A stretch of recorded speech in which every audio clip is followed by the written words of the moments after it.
Hello everybody, my name is Gambit and welcome to Infamous Synergy. You know, when I thought about my next Dead by Daylight video, this isn't exactly what I had in mind. I thought I would most definitely be talking about the next killer or ideas for the next killer in the future. But as time goes on, the community continues to worry about the current health of the game, which is understandable. It practically feels like one step forward, two steps back with the devs.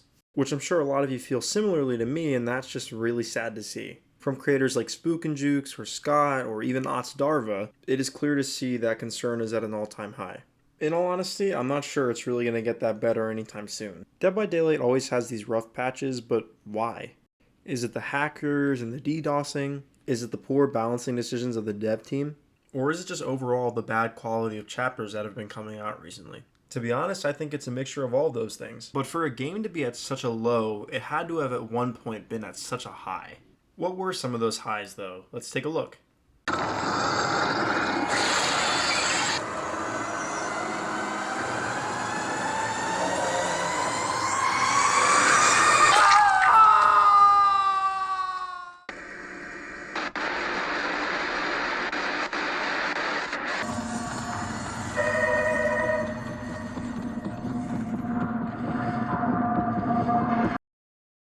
This is why Dead by Daylight will never die.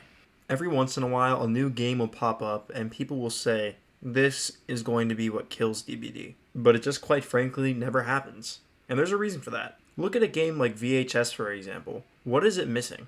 More so, what is it missing compared to Dead by Daylight? The answer to that one is quite simple. It's the licenses. When you take a look back at games like Friday the 13th or VHS or up-and-coming Texas Chainsaw Massacre, they just simply don't have the variety that Dead by Daylight has, and I don't think any game ever will. Dead by Daylight is the Smash Bros of horror, but that also is exactly what the sad truth about Dead by Daylight is.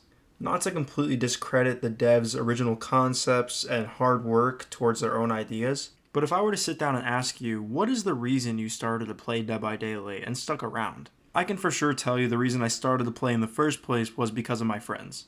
But I know there are a lot of people out there who only started to play once Saw was revealed, or only because Resident Evil came through. Licenses are the life and blood of what make Dead by Daylight even survive.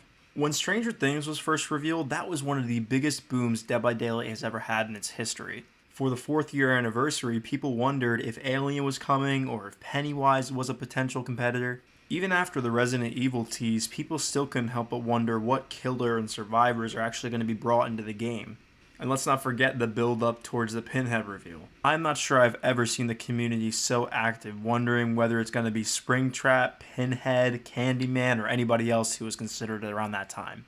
Now don't get me wrong, Dead by Daylight has some amazing original content, and some real fan favorites out there too. When you think of the likes of the Huntress or of the Oni, you know, there are some great characters that people really attach to. But I have a question for everyone.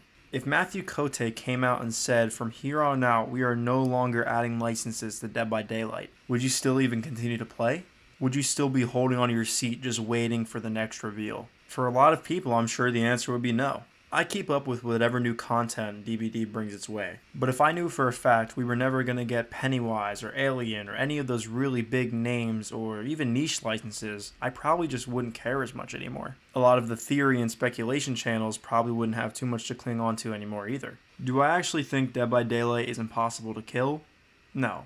I just think the only thing capable of killing it is itself, and there will probably never be another game like it. So regardless of questionable balancing or a rough original chapter here or there, as long as the game is physically playable, I think people will still continue to play it. And that, everyone, is the sad truth to Dead by Daylight, and probably why it will just never die.